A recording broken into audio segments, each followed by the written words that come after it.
Bismillahirrahmanirrahim.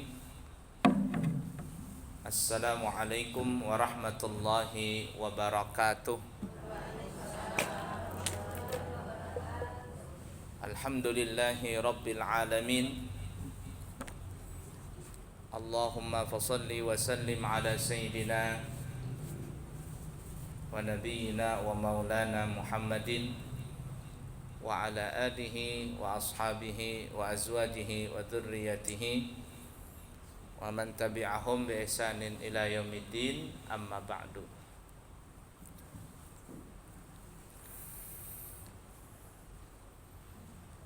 Ibu-ibu sekalian yang disayangi Allah dan dicintai Allah, setelah sekian lama kita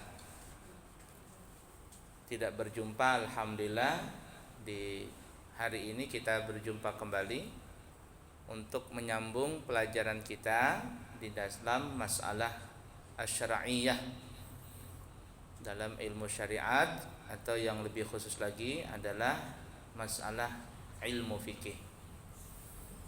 Kesempatan kali ini yang kita akan bahas adalah tentang masalah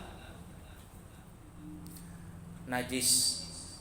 Pelajaran ini dibilang sangat penting karena keseharian kita ini sedikit banyak pasti kita terkena najis. Oleh karena itu kita pelajari ini tujuannya supaya kita menghindar dan agar ibadah kita itu akan menjadi sah. Najis, definisi najis itu adalah kullu mustaqdirin yamna'u sihhatas shalah haitsu la murakhas. Yang disebut najis itu adalah semua yang kotor yang mencegah sahnya salat,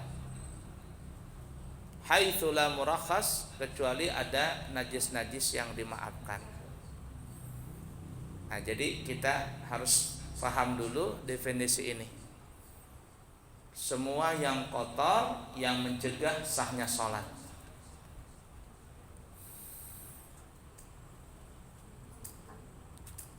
Ada 3 pembahasan yang perlu kita pahami dulu, dan nanti kita akan jabarkan supaya nanti akan lebih gampang memahami masalah najis ini. Pertama adalah suci, yang kedua adalah najis, dan yang ketiga adalah halal. Suci adalah sesuatu yang boleh dibawa ke dalam sholat. Jadi kalau kita katakan suci adalah sesuatu yang boleh dibawa ke dalam sholat, baik sesuatu itu bendanya padat ataupun bendanya cair.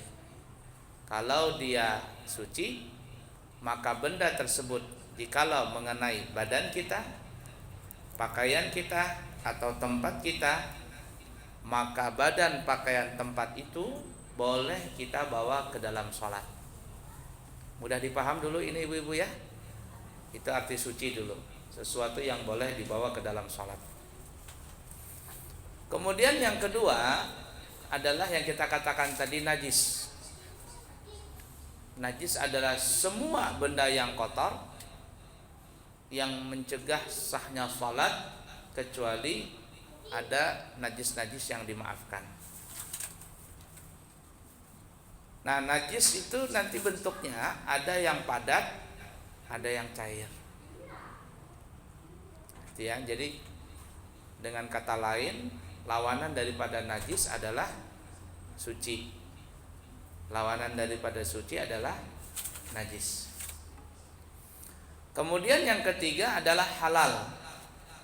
Halal adalah sesuatu yang boleh dimakan atau yang boleh diminum. Jadi kalau benda itu bisa dimakan, bisa diminum, biasanya kita menyebutnya apa ya? Halal.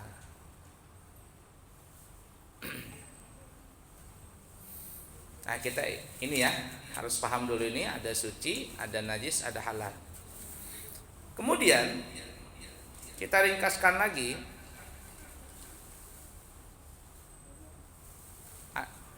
adalah setiap yang najis sudah pasti kotor. Tapi setiap yang kotor belum tentu. Halo ibu-ibu. Setiap yang kotor belum tentu najis. Ayo disambut kalau saya bertanya, langsung nyambut gitu supaya meriah. Sudah makan siang kan? Kalau apalagi arisan hari ini ada 2 kali undangan dah. Kawinan kah atau apa tadi kan.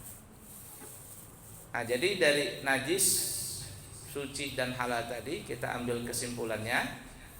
Ada 2 kesimpulannya. Yang pertama adalah setiap yang najis sudah pasti kotor, tapi kalau kotor belum tentu najis. Yang pertama. Yang kedua adalah setiap yang halal sudah pasti suci, tapi kalau suci belum tentu halal. Gimana nih maksudnya? Nah, baik, kita bahas satu-satu.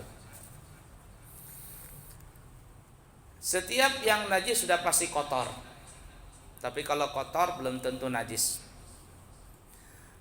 Kita tidak bicara di luar badan kita dulu, kita bicara di badan kita. Pada pertemuan yang lalu mungkin kita pernah membahas bahwa kita manusia ini ada mempunyai lubang yang terbuka. Kalau laki-laki itu mempunyai 7 lubang yang terbuka, sedangkan perempuan mempunyai 8 lubang yang terbuka. Adapun di kepala, laki dan perempuan itu sama lubang yang terbuka. Yang pertama dan kedua adalah lubang hidung kanan dan lubang hidung kiri. Berapa sudah? 2. Kemudian ketiga dan keempat adalah telinga kanan, lubang telinga kanan dan lubang telinga kiri. Kemudian yang kelima adalah mulut. Kemudian adapun yang di bawah pusat bagi laki-laki itu ada 2 lubang yang terbuka. Mohon maaf ya, ini bicara fikih, jadi minta maaf kalau ada serempet-serempet gimana begitu. Adapun bagi laki-laki ada 2 lubang yang terbuka di bawah pusat. Yang pertama adalah lubang alat kelamin depan, dan yang kedua adalah lubang alat kelamin belakang. 7 totalnya yang terbuka nih bagi laki-laki. Sedangkan bagi perempuan yang di bawah pusat itu ada 3. Yang pertama adalah lubang vagina, yang kedua adalah lubang buang air kecil, apa istilahnya kedokteran namanya kritolis, apa namanya itu lubang juga. Kemudian yang ketiga adalah lubang dubur. Jadi totalnya ada 8 semuanya. 5 di atas, 3 di bawah. Sedangkan laki-laki 5 di atas, 2 di bawah. Wa fi anfusikum afala tubsirun. Dan kepada dirimu, apakah engkau tidak memandangnya? Man arafa nafsahu faqad arafa rabbahu. Siapa yang mengenal dirinya, maka dia akan mengenal hakikat Tuhannya. Di badan kita ini banyak sekali hal-hal yang unik yang menjadi tanda-tanda kebesaran Allah Ta'ala. Salah satunya yang kita bicarakan ini adalah berbicara tentang masalah najis dan kotor. Kita kembali di lubang yang 7 macam atau yang 8 lubang tadi, itu akan mengeluarkan benda, dan bendanya terbagi 3. Ada bendanya cair, ada yang kedua bendanya padat, dan yang ketiga ada benda yang tidak kelihatan tapi berbau. Nah, ya. Kita akan bahas satu-satu nih. Jadi 3 nih ya. Ada benda yang cair, ada benda yang padat, dan yang ketiga ada benda yang tidak kelihatan tapi berbau. Nah, benda yang tiga macam ini itu secara umum nanti ada yang najis, juga ada yang kotor. Sekali lagi, ada yang najis, juga ada yang kotor. Baik, sebelum kita lanjutkan, kita akan mengingat kembali bahwa ingat tadi ya, tiga masalah tadi, ada suci, ada najis, ada halal. Suci, sesuatu yang boleh dibawa ke dalam sholat. Najis, semua yang kotor yang mencegah sahnya sholat. Dan halal, sesuatu yang boleh dimakan, boleh diminum. Dari tiga masalah ini ditimbulkan dua kesimpulan. Yang pertama, setiap yang najis sudah pasti kotor, tapi kalau kotor belum tentu najis. Kemudian kesimpulan yang kedua, setiap yang halal sudah pasti suci, tapi kalau suci belum tentu halal. Ingat ya, ini rumusnya dulu supaya kita nanti mudah membedakan yang mana yang suci, yang mana yang halal, yang mana yang najis. Baik, kita kembali ke masalah lubang. Kita bicara dulu lubang hidung. Lubang hidung 1, 2. Di lubang hidung kita ini ada beberapa benda yang keluar. Ada yang padat, ada yang cair, dan ada yang tidak kelihatan. Kita bicara yang tidak kelihatan dulu. Keluar dari hidung kita ini yang tidak kelihatan tapi terasa, yaitu adalah uap udara kita. Nafas kita ini keluar masuk dari hidung kita adalah sesuatu yang suci dan boleh ditelan, boleh dimakan. Taguk aja, maka tidak apa-apa, boleh. Yang kedua, ada yang bendanya padat. Nah, bendanya padat ini istilah kita nyebutnya, orang Balikpapan namanya upil. Jar orang Banjar, tahi hidung.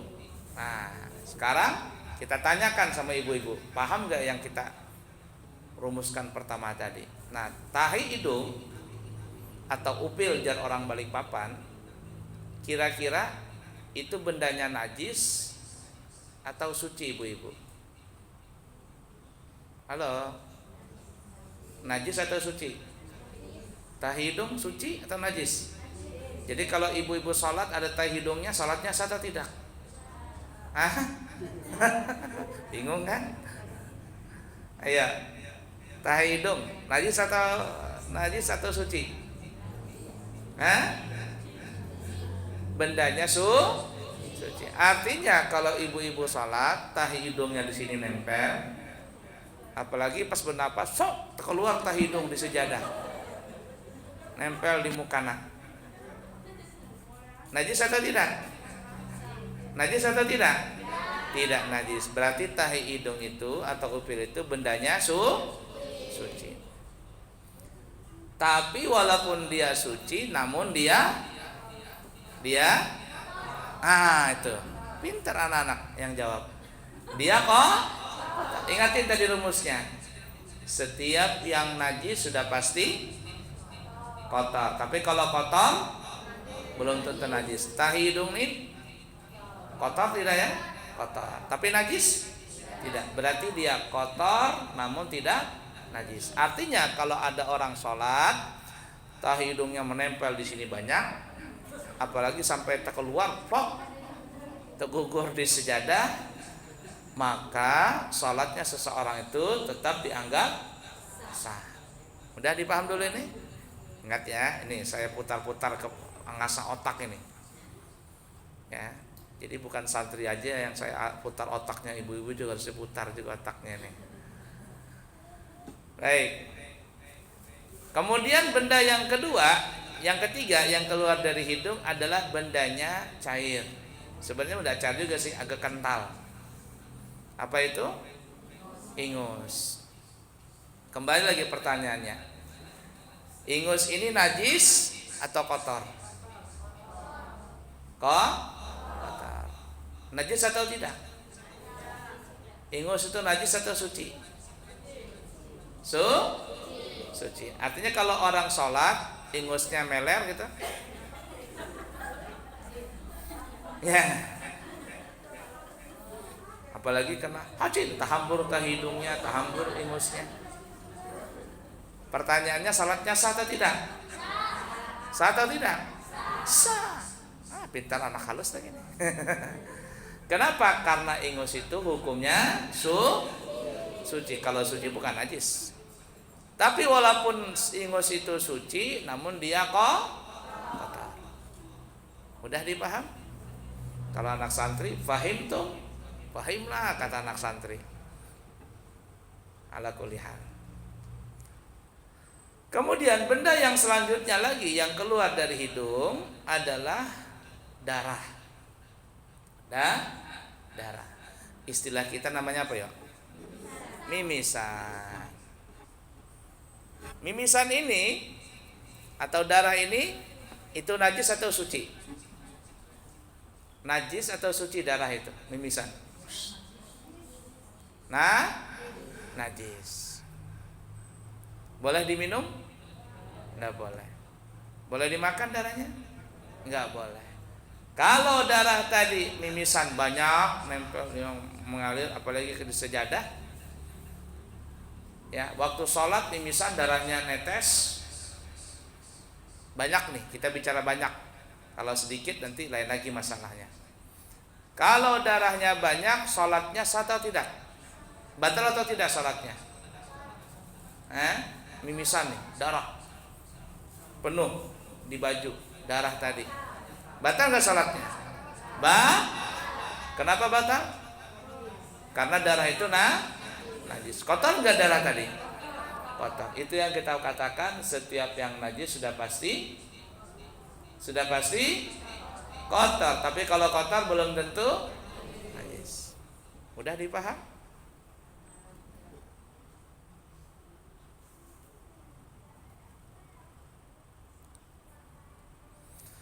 Namun pertanyaannya kembali Mas ya. Tadi kan katanya salatnya batal.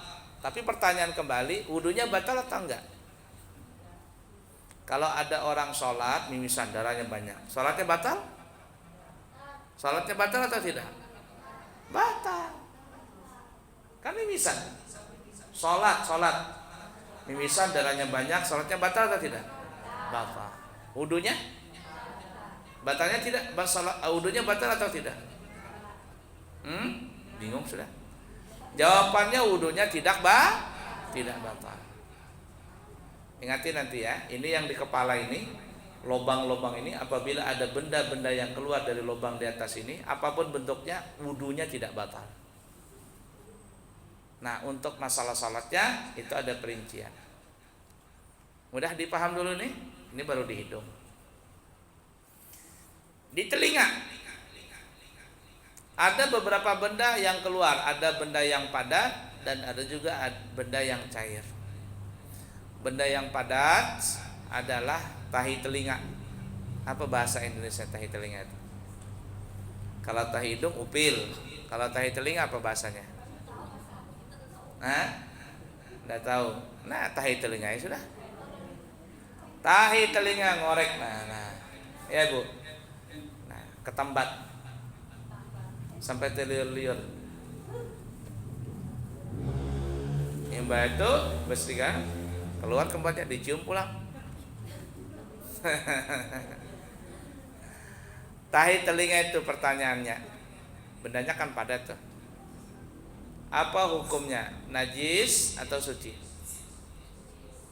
Najis atau suci? Tahi telinga. Najis atau suci? Takut-takut jawabnya nih. suci. Artinya kalau orang sholat tahi telinganya banyak, sholatnya sah atau tidak? Sah. Sah dulu. Tapi tahi telinga itu walaupun dia suci, tapi dia kotor tidak? Kemudian ada lagi yang keluar dari telinga adalah corek. Tahu corek ibu-ibu? Bahari. Waktu kita bahari masih halus tuh banyak kekawalan corekan. Sekarang nggak ada lagi sudah orang corekan.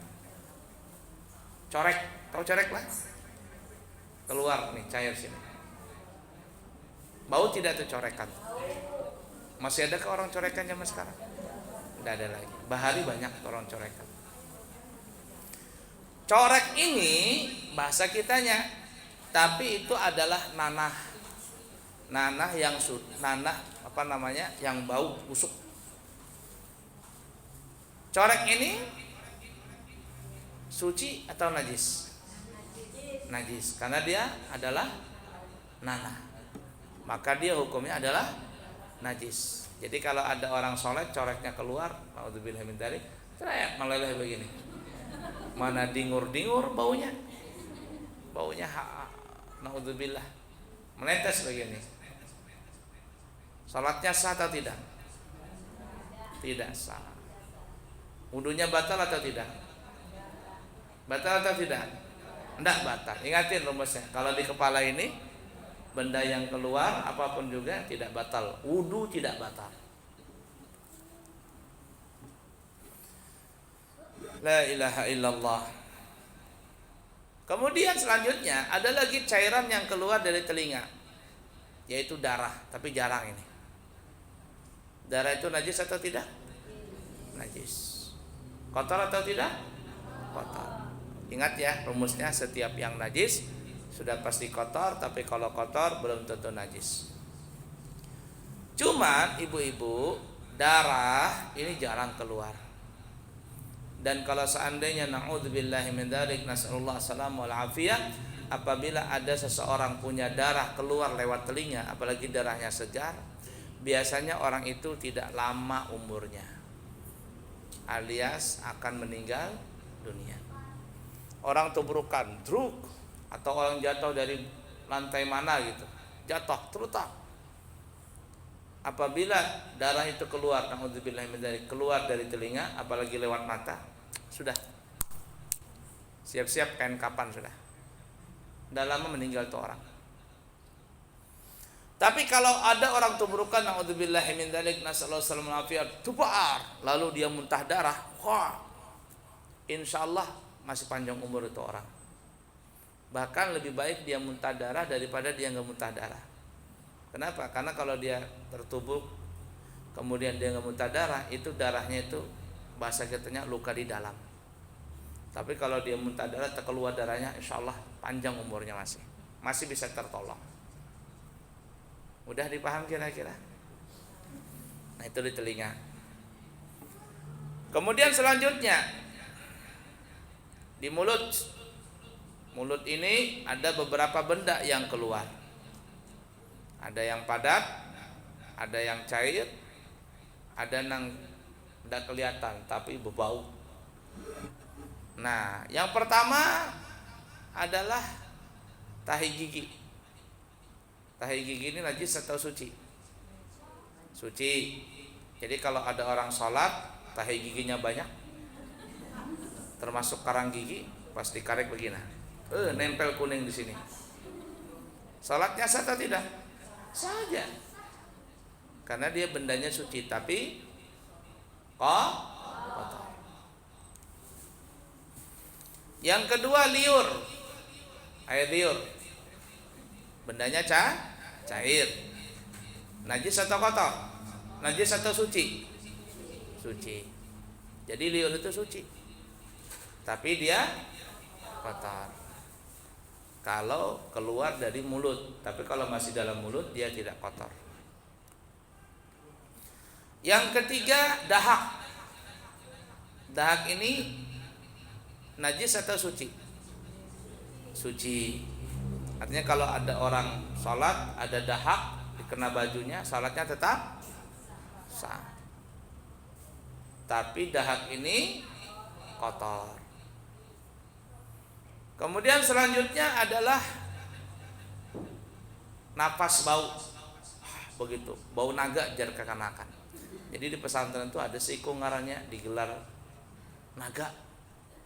Kenapa jar naga ini? Kenapa kamu ngasih ke naga temanmu itu? Apa bu ya bau dengan mulutnya? Jadi kalau dia menganga tuh bau naga, gitu. Bukan lagi asap, bukan lagi api yang keluar, bau jigongnya, wah gitu. Bau napas, biasanya orang napas bau itu disebabkan faktor perut yang kurang bersih atau kurang minum air putih itu. Makanya kalau kurang minum air putih, kulit menjadi kering, kemudian napas tidak segar, kurang minum air putih. Jadi napas ini yang bau tadi itu tidak kelihatan, maka bendanya tidak najis. Kemudian selanjutnya yang keluar lagi adalah muntah. Muntah ini suci atau najis? Suci atau najis muntah? Najis. Jadi kalau ada orang muntah itu hukumnya najis. Walaupun yang muntah itu masih berbentuk asli. Ada orang makan nasi tiba-tiba muntah, keluar nasi, sebijian masih utuh nasinya. Maka semua muntah tadi hukumnya najis. Atau sudah muntah air, maka ini hukumnya najis. Tapi kalau ada orang muntah, wudunya batal atau tidak? Tidak batal. Wudunya tidak batal. La ilaha illallah. Kemudian selanjutnya lagi darah. Yang kita tadi katakan orang muntah darah. Darah itu bendanya suci atau najis? Halo ibu-ibu, darah. Muntah darah. Najis atau suci? Najis. Artinya kalau ada orang muntah darah, salatnya tidak sah. Tapi batalkah wudunya? Tidak batal. Nah, mudah dulu di kepala ini, lubang-lubang di kepala. Baik. Sekarang kita berpindah ke bawah. Alat kelamin depan, mau laki atau perempuan sama saja. Di alat kelamin depan ini, bagi laki-laki itu ada 5 cairan yang keluar. Hampir rata-rata bendanya cair. Kalau ada bendanya padat itu berarti batu ginjal keluar. Ya, ini batu ginjal najis ya. Jadi kalau pas keluar tuh ada batu ginjal berkristal, itu batu ginjal tuh. Ada 5 cairan yang keluar dari alat kelamin depan. Kita bicara laki-laki dulu. 4 najis, 1 suci. Dan 4 yang keluar ini najis serta membatalkan wudu. Yang pertama adalah air seni. Orang kita nyebutnya air kencing. Najis atau suci? Najis kencing. Berarti kalau dia najis pasti kotor. Yang kedua, mohon maaf, madhi. Anak kecil belum paham. Madhi ini adalah seseorang cairan putih yang bening tapi tidak berbau, yang keluar yang keluar pada saat laki-laki itu sedang bahasanya lagi puncaknya, tapi belum sampai keluar air. Sebelum keluar air mani biasanya ada madhi. Madhi ini hukumnya adalah najis. Dan kalau seandainya ada keluar air madhi itu, maka wajib diistinja. Kalau mau sholat wajib berwudu. Dia statusnya sama dengan kencing. Kemudian yang ketiga wadi. Tapi bukan iwak wadi. Kalau iwak wadi nyaman, apalagi dimasak bakasan. Tahu iwak wadi? Iwak wadi sapat nang di iwak wadi. Itu kalau bisukan harinya hujan, masak iwak wadi. Ya, cacapan asam gitu. Kasih lompok sedikit aja. Mintuha lewat kada ingat lagi dah, kada melihat. Saking nyamannya. Hari dingin, nasi panas, iwak wadi. Ada dulu umah masak itu kan, beliau belum paham lagi. Jadi bilang, coba Pang beli Hintalu haruan itu nah, dimasak. Dia nggak paham dari cucinya apa sekalinya, kan itu kan masakan orang Banjar. Sudah dimasakinya, dikasih bawang merah, bawang putih apa semuanya, dikasih garam lagi. Aduh, hari ini nggak bisa dimakan akhirnya. Aku nggak tahu katanya. Nggak tahu kenapa dikasih garam. Ya aku nggak tahu, kirain ada garamnya. Ya, nggak bisa dimakan akhirnya, asin banget ini. Hintalu haruan tuh, nah kan ada kandang di Wadi itu. Sudah masih dikasih garam. Sampai mana sudah tadi kita? Madi. Wadi. Wadi ini adalah cairan putih yang keluar pada saat seseorang itu buang air kecil. Ini biasanya ada permasalahan di pinggang. Pada saat keluar kencingnya itu ada kayak netes itu, kayak lendir. Itu namanya wadi. Wadi ini hukumnya adalah najis juga dan membatalkan wudu. Kemudian yang keempat adalah darah. Darah yang keluar itu biasanya orang yang terkena penyakit raja singa. Dan orang kita spilis. Itu yang biasanya rancak jajan di Manggarsari. Nah, itu bisa sebelum terkena penyakit HIV atau AIDS itu ya bisa terkena penyakit spilis tadi, kencingnya kencing darah. Orang Bahari mengatakan kalau ada orang terkena penyakit itu, wallah alamnya betul atau tidaknya, itu minum sabun cap tangan. Sabun cap tangan tahu ibu bu? Nang sabun orang mati itu nah. Sabun batang masih ada nggak orang menjual tuh? Kalau orang meninggal kan pakai itu tuh, sabun batangan, kemudian dikasih air dihancur, kayak orang meninggal itu pak, dihancur-hancur baru diminum banyunya. Bujur kadanya wallah alam. Cuma orang Bahari begitu obatnya jarnya. Supaya pak, supaya mengingat mati. Karena orang mati mandinya pakai sabun cap tangan. Wallah alam bujur atau tidaknya. Nah ini 4 cairan tadi ya. Apa tadi? Kencing, madi, wadi, darah. Semuanya najis dan membatalkan wudu. Kemudian yang kelima, yang terakhir adalah air mani. Mohon maaf, air mani. Sebenarnya ibu-ibu, air mani dengan sperma itu beda. Air mani itu adalah airnya. Sedangkan sperma itu yang jentik-jentiknya itu nah. Kalau kita ngelihat di mikroskop, dia akan kelihatan kayak jentik-jentik. Itulah sperma. 1 kali semprotan air mani itu bisa jutaan sperma yang ada di situ. Hanya 1 yang bisa masuk ke dalam rahim perempuan yang akhirnya menjadi anak. Apabila 2, 3 jadilah kembar dia. Jadilah kembar.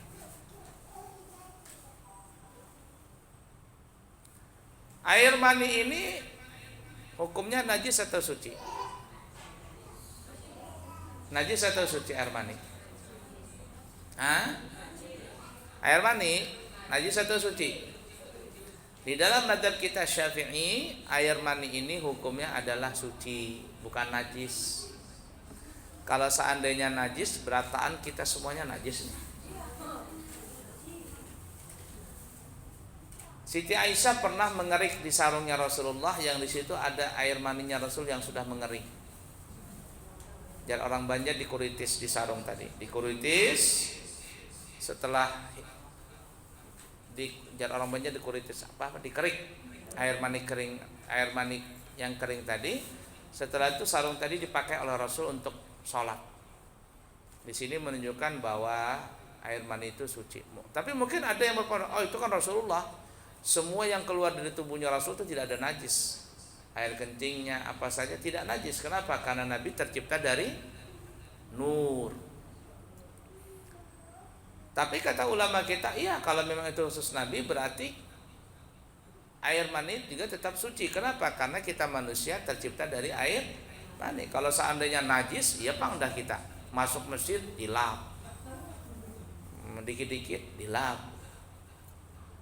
Nah, oleh karena itu para ulama mengatakan air mani itu hukumnya suci, dia tidak najis. Tapi walaupun dia najis, namun tetap kotor. Udah dipaham kira-kira? Sini. Baik. Itu alat kelamin depan, ada 5 cairan yang keluar bagi laki-laki. Tapi bagi perempuan ada 6 cairan yang keluar. 5 cairan sama bagi laki-laki tadi. Kencing, mani, madi, wadi, darah. Apalagi bibirnya tiap bulan darah ya, darah haid. Kemudian air mani. Yang keenam adalah keputihan. Keputihan, hampir semua perempuan itu pernah keputihan. Semua perempuan pernah keputihan, hampir rata-rata. Bahkan terkadang keputihan itu bisa keluar walaupun anak itu masih kecil, belum balik. Ya. Karena kenapa? Karena alat kelamin perempuan itu memang sensitif. Kalau kurang higienis, itu biasanya keputihan akan keluar. Hukum keputihan ini ada beberapa hukum, cuman saya ringkaskan saja. Bahwa keputihan itu ibu-ibu terbagi menjadi 2 bagian. Keputihan itu, yang pertama keputihan yang berbau. Keputihan yang berbau. Kalau keputihan yang berbau ini itu dipastikan keluarnya dari belakang dalam vagina. Keputihan yang berbau ini adalah penyakit, segera diobati, karena kalau tidak diobati akan mengurangi keharmonisan di dalam berumah tangga. Dan hukumnya adalah najis karena dia penyakit berbau tadi. Udah dipaham kira-kira?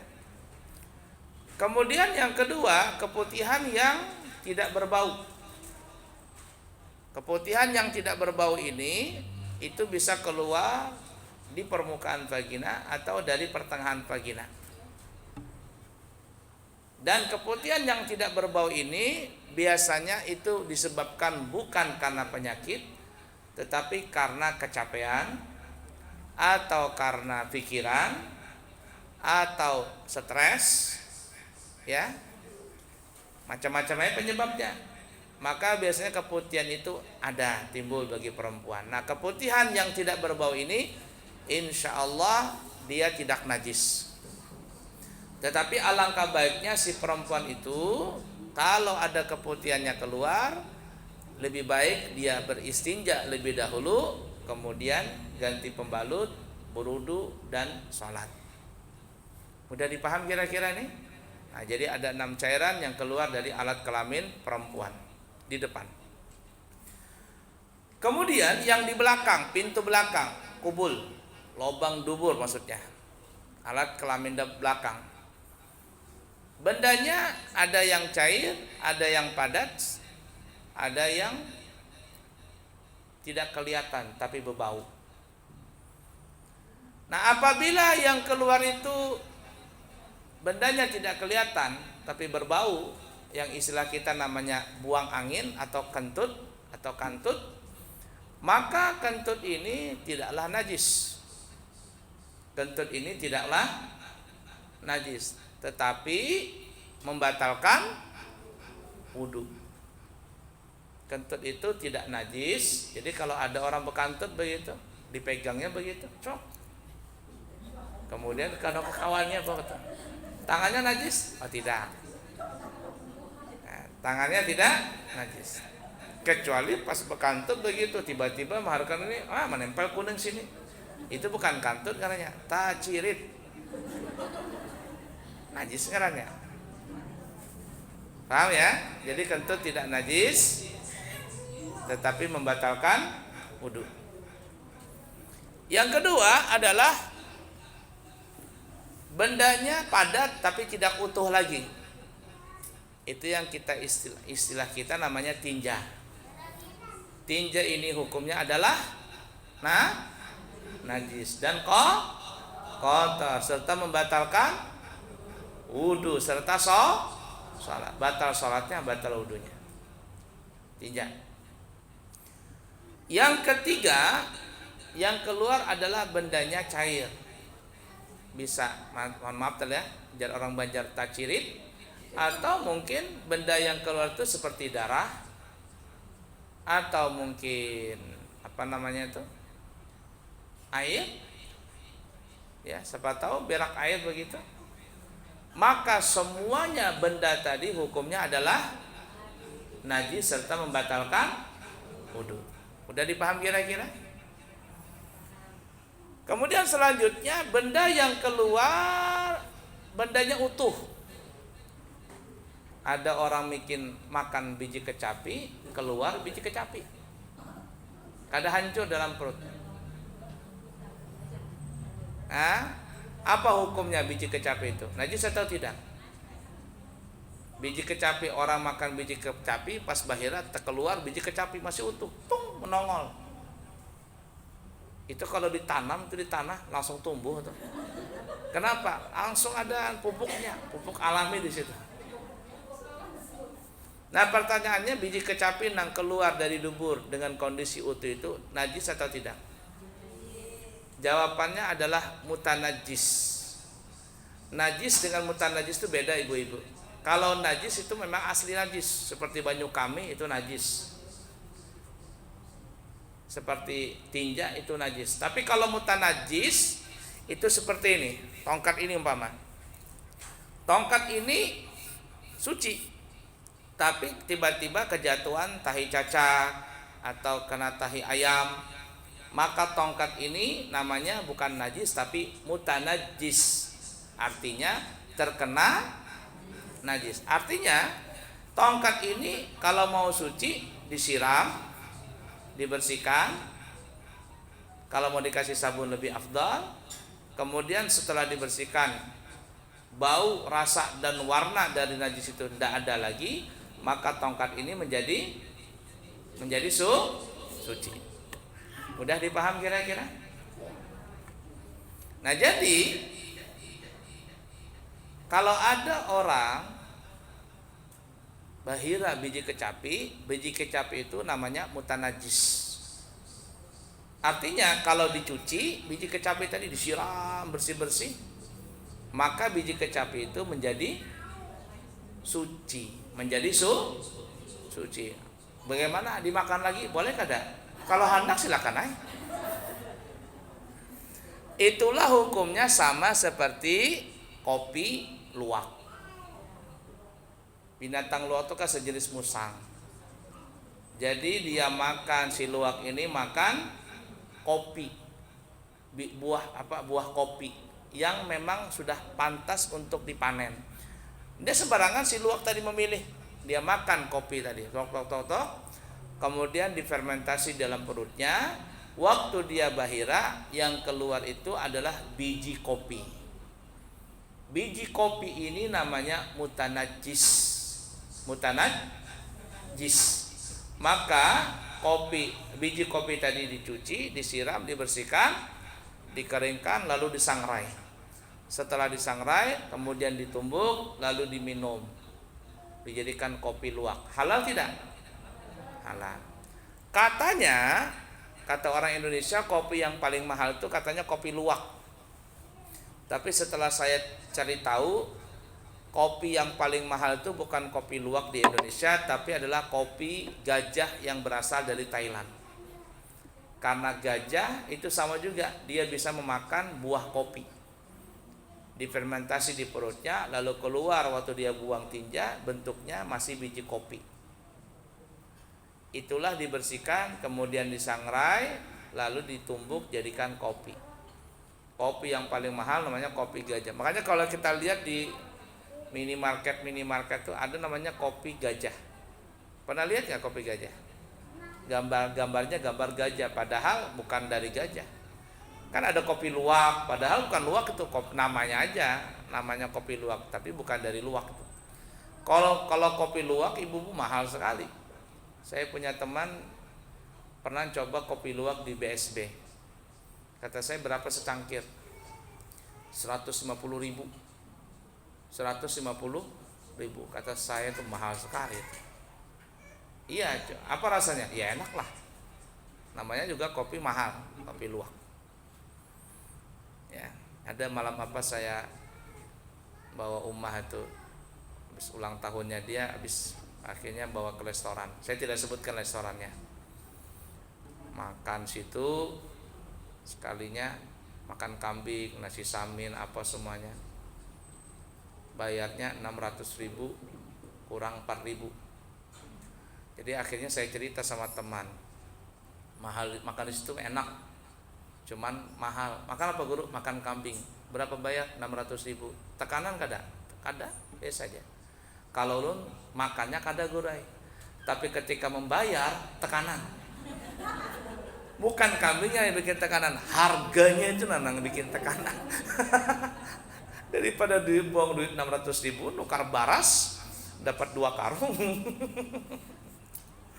La ilaha illallah ya, namanya juga restoran kan ya. Ala kulli hal. Sampai mana tadi kita? Kopi luwak, kopi gajah. Siapa tahu ada ibu-ibu membuat produksi kopi Rawamangun, kopi apa ini, tritip. Kalinya apa? Ternyata pengajian ibu-ibu memakan buah kopi, lalu bahira biji kopi disangrai. Paham kira-kira perbedaannya nih? Nah itu ya. Jadi ada najis, ada mutanajis, dan seterusnya dan seterusnya. Sampai di sini paham dulu kira-kira? Sebelum kita lanjutkan ya, paham ya? Baik, sekarang kita lanjutkan lagi. Tadi kita baru bicara najis dan suci. Setiap yang najis sudah pasti kotor, tapi kalau kotor belum tentu. Kalau kotor belum tentu najis. Nah sekarang istilah kedua masuk di halal tadi. Halal adalah sesuatu yang boleh dimakan atau diminum. Sekarang kita ngambil istilah yang kedua tadi. Setiap yang halal sudah pasti bisa dimakan. Tapi kalau dimakan, setiap yang halal, mohon maaf, sudah pasti suci. Tapi kalau suci belum tentu halal. Nasi halal nggak bu? Boleh nggak dimakan? Air ini halal nggak? Boleh nggak diminum? Boleh. Karena dia suci. Gado-gado, bakso halal nggak dimakan? Kalau kita makan bakso tiba-tiba kuahnya tertumpah ke baju kita, belum sempat kita cuci, kita mau langsung sholat dengan kondisi pakaian yang ada kuah bakso, sholat kita sah atau tidak? Sah atau tidak? Bingung? Sah atau tidak? Sah. Kenapa? Karena dia ingatin rumusnya, setiap yang halal sudah pasti suci. Apa arti suci tadi? Sesuatu yang boleh dibawa ke dalam sholat.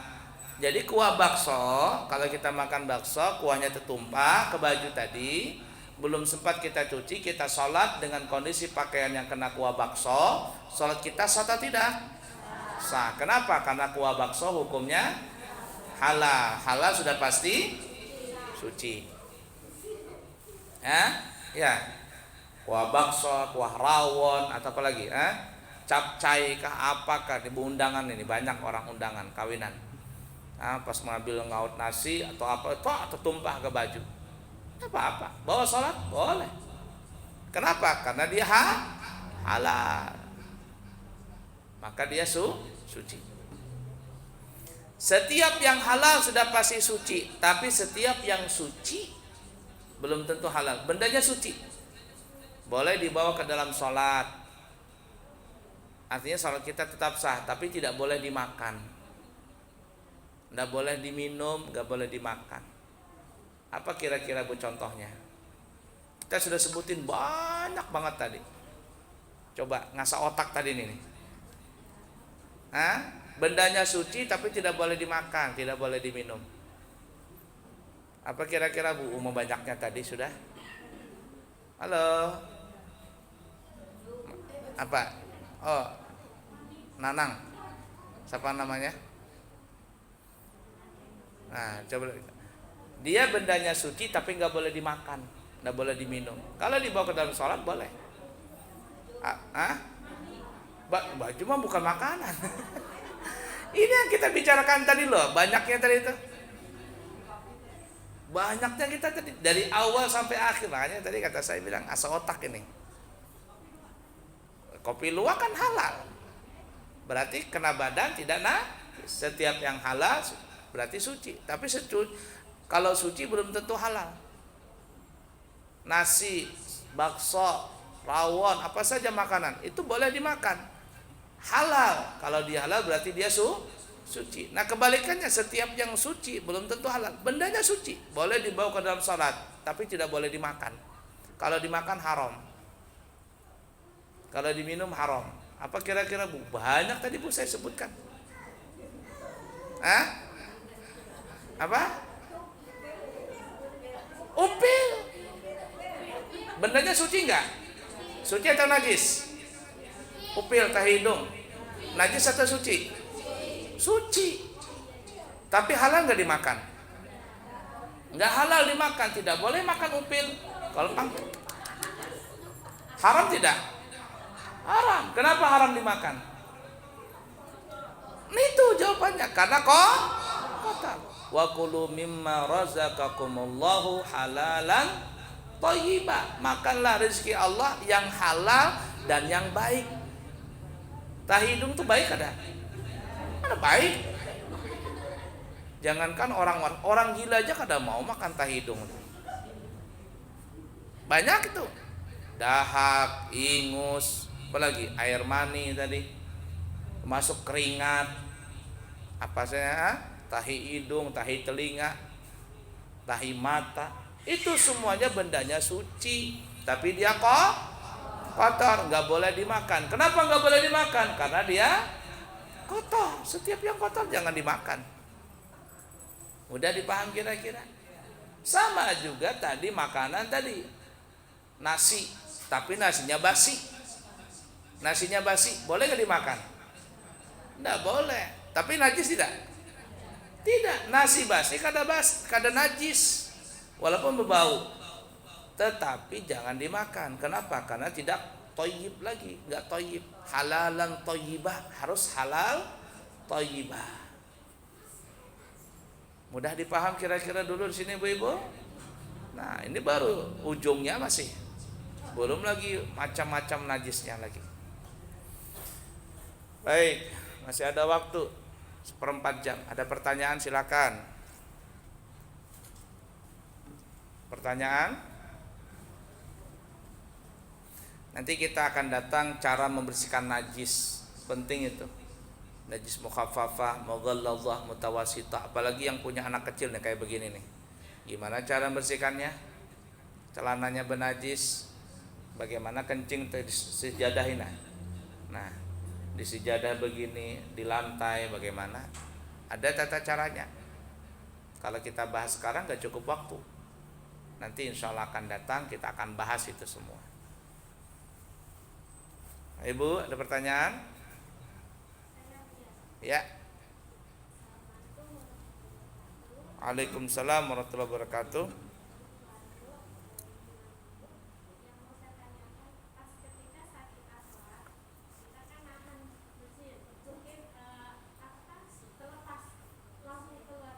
Apanya yang keluar? Ingusnya.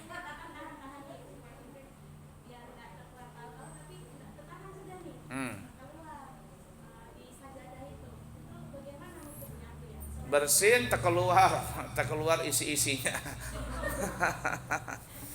Apa hukumnya? Salatnya tidak batal gitu. Salatnya tidak batal, dan bersin tadi isinya itu tidaklah najis, tidak batal salatnya, kecuali kalau bersinnya beho. Haji. Nah, yang bikin batal itu bukan bersinnya, bukan ingusnya, tapi yang bikin batal itu ehonya itu loh.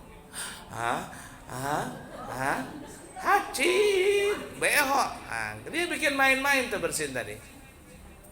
Maka batal salatnya bukan karena bersin, tapi suaranya yang berlebihan tadi. Udah dipaham kira-kira? Ada lagi? Pertanyaan? Makanya saya datang 2:30 aja, kalau datang cepat-cepat kelamaan. Karena kalau mohon maaf, biasanya kalau saya terangkan itu Sudah habis sudah, apalagi yang mau ditanyakan. Ya, lagi kira-kira Bu, coba. Kalau enggak saya bertanya. Waalaikumsalam warahmatullahi wabarakatuh. Kalau sudah mau selesai sholat itu terus kantuk tuh kayak Ya batal lah, namanya kantut. belum selesai. Iya batal sholatnya, sholatnya batal, wudunya batal. Nah dengarkan ini ibu-ibu, akhir sholat itu adalah ketika kita membaca assalamu alaikum di situ, kum situ. Itu salam pertama. Jadi begini umpama, ada orang salam ini, assalamu tut, bekantut deh, jelas benar tuh, suaranya kedengaran, baunya dengur-dengur. Tapi baru sampai assalamu tut, bekantut. Apa hukum salatnya? Batal salatnya, batal wudunya, batal semua. Tapi kalau seandainya assalamualaikum tut, batal salatnya? Enggak batal, selesai sudah. Kenapa? Karena sekalam batasnya di alaikum. Assalamualaikum. Ketika assalamualaikum tiba-tiba tut, maka salatnya sah. Kalau sebelum sholat ditahan, ada orang hendak berkantut ditahan sebelum sholat nih. Aku sholat aja dulu, nanti aja berkantutnya. Hukumnya makruh. Makruh. Tapi kalau di tengah sholat tiba-tiba timbul sakit parut, mengguruk parut, bagaimana? Kalau kita khawatir dengan itu, maka berkantut saja, batalkan sholat tadi. Tapi kalau seandainya tidak membahayakan, kita tahan, itu tidak makruh. Tidak apa-apa, maksudnya aman saja. Dan kalau seandainya kita berjamaah ya, kemudian ada di antara kita yang buang angin, maka disunahkan keluar dari masjid dengan cara menutup mulut. Boleh pakai tangan, boleh begini. Intinya mulut ditutup, keluar. Supaya apa? Supaya orang yang melihat dia keluar ini menyangka bahwasanya orang ini batal bukan karena kantut, tetapi karena mulutnya berdarah. Padahal maka baunya dengur-dengur sudah. Nah, itu untuk menutupi aib. Sunnah seperti itu. Kalau batal keluar saja. Melangkai orang sholat nggak apa-apa. Dalam kondisi darurat seperti itu boleh keluar. Mudah dipaham kira-kira? Baik. Ada lagi pertanyaan? Bu Ibu? Habis? Ala kulli hal. Kalau tidak ada kita stop dulu ya. Saya mau ke belakang sebentar. Ya, tutup ya. Baik, semoga ada manfaatnya. Insyaallah nanti kita sambung lagi ya. Macam-macam najis, mukhaffafah, mutawassithah, mughalladhah, dan cara membersihkannya. Bagaimana cara membersihkan najis itu perlu kita pelajari, terutama bagi ibu-ibu yang punya anak kecil ya, atau apalah, banyak sekali itu yang kita harus pelajari nanti. Semoga ada manfaatnya, yang baik dari Allah, yang buruk dari pribadi. Minta ampun. Subhanakallahumma wa bihamdika asyhadu an la ilaha illa anta astaghfiruka wa atubu ilaik. Wa akhiru kalam, wassalamualaikum warahmatullahi wabarakatuh. Allahumma inna nastaudika hadhil ma'lumat ma ta'allamna min ulumiddin fa'arji'ha ilayna kullama nahtal ilayha waj'alna minal 'amilin bima 'allamtana. Wa sallallahu ala sayyidina wa maulana Muhammadin wa ala alihi wa sahbihi wasallam. Walhamdulillahi rabbil alamin. Taqabbalallahu minkum.